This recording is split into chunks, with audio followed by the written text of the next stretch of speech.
আজকে আপনাদের সাথে শেয়ার করছি আলু দিয়ে গরুর কলিজা ও ফ্যাপসা ভুনা। তাহলে চলেন রান্নাটা শুরু করে দেই। হ্যালো এভরিওয়ান, আসসালামু আলাইকুম। সবাইকে ওয়েলকাম করছি পিঙ্কিস কিচেনের নতুন একটি ভিডিও দেখার জন্য।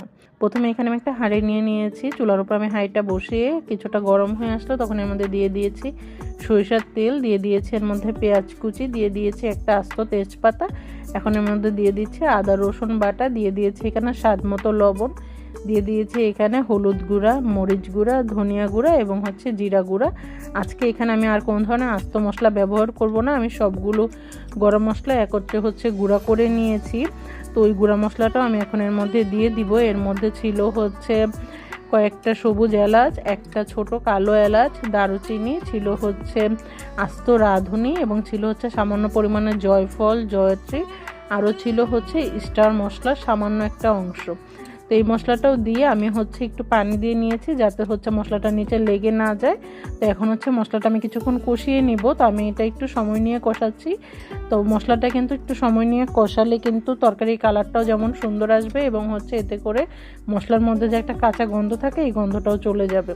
তো মশলাটা যখন কষানো হয়ে যাবে তখন এর মধ্যে আগে থেকে ধুয়ে পানি ঝরিয়ে রাখা কলিজা এবং ফ্যাপসাটা দিয়ে দিচ্ছি।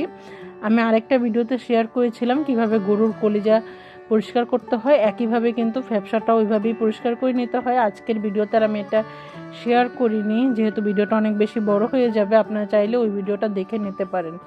তো সব কিছু একত্রে খুব ভালোভাবে মিক্স করে আমি ঢাকনা দিয়ে ঢেকে কিছুক্ষণ রান্না করে নিব।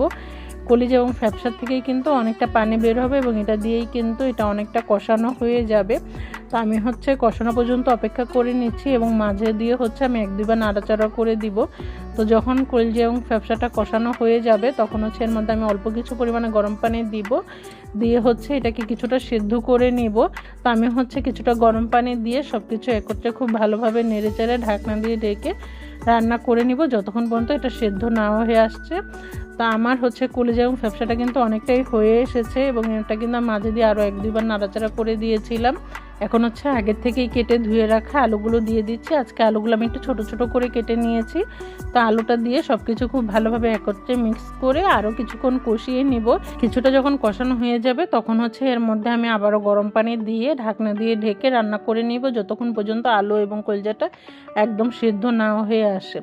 তো এই কলিজা ভুনাটা কিন্তু রুটি, পরোটা, পোলাও, ভাত যে কোনো কিছুর সাথেই খেতে অনেক বেশি ভালো লাগে।